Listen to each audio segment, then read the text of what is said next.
안녕하세요. 그나무타임 플러스입니다.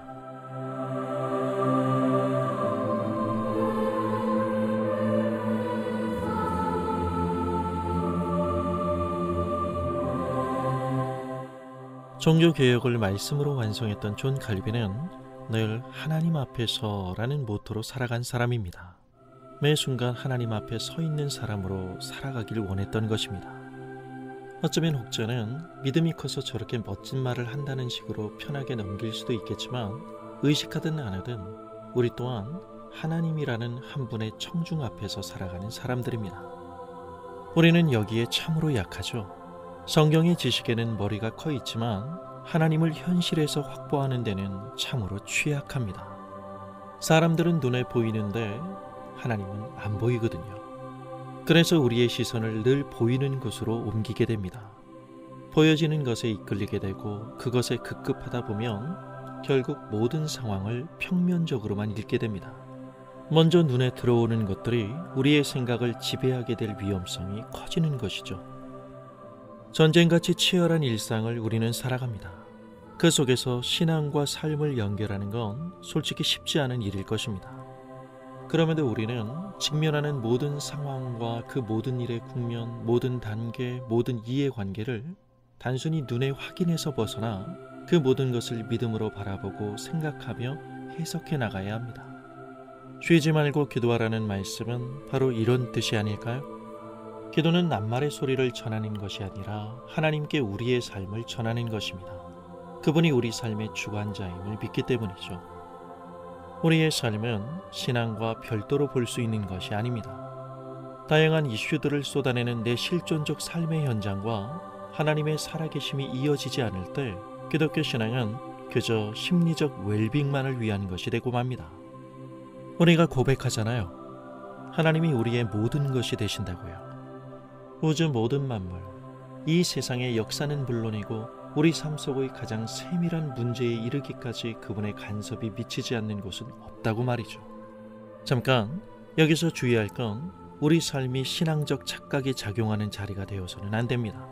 다시 말해 하나님의 일하심을 답답하고 불편한 일들을 한 방에 정리해주는 기적이나 신비에다가 몽땅 적용시켜서는 안 된다는 말입니다. 인간의 삶에 개입하시는 하나님의 일하심의 목적은 언제나 사람을 변화시키시는 것입니다.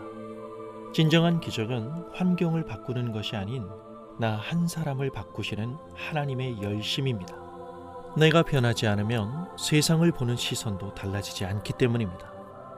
그 시선 속에 역사의 주관자이신 하나님을 담은 사람들, 그들이 성도입니다. 이것이 요한계시록의 주제이기도 하고요. 이 땅을 살아가는 인간의 판단은 언제나 자기 중심적이기에 인간이란 자기에게 유리한 제 모습밖에 비추지 못합니다. 이런 사람들이 어떻게 행동했는지 서로 이기려 들기에 더욱 격렬해진 전쟁으로 얼룩진 이 사실만이 역사의 결과가 되었다면 오늘날 인류의 역사는 이미 엔딩을 고했을 것입니다. 그러나 조금만 눈을 뜨고 보면 역사 가운데 편만하게 흐르고 있는 하나님의 은혜가 보입니다. 인류의 역사가 보존되고 지속되는 그 속에서 오늘도 나의 인생이 호흡하고 있다는 사실은 하나님 그분이 그분의 은혜와 사랑으로 얼마나 확실하게 행하셨는가를 역사가 증언하는 것입니다. 장구한 인류 역사의 그 기나긴 자리에서 보면 찰나와도 같은 나 한 사람의 인생도 마찬가지입니다.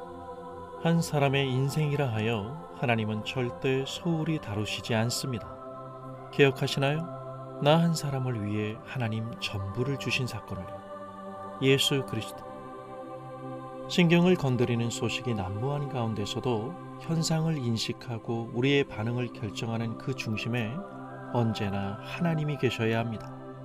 하루도 빠짐없이 부정적인 감정을 예외 없이 경험할 수밖에 없는 우리의 삶의 영역에서 예수님을 더 잘 볼 수 있어야 한다는 말입니다. 하나님의 살아계심에 대한 우리의 실존적 자리에서의 분명한 인식은 지금 내가 누구인지에 대한 물음입니다. 이 질문에 대한 답이 제대로 나올 때 내가 과연 무엇으로 사는지 말할 수 있는 것입니다. 그러기에 시편 기자는 이렇게 고백하지 않았습니까? 나를 훈계하신 여호와를 송축할지라. 밤마다 내 심장이 나를 교훈하도다.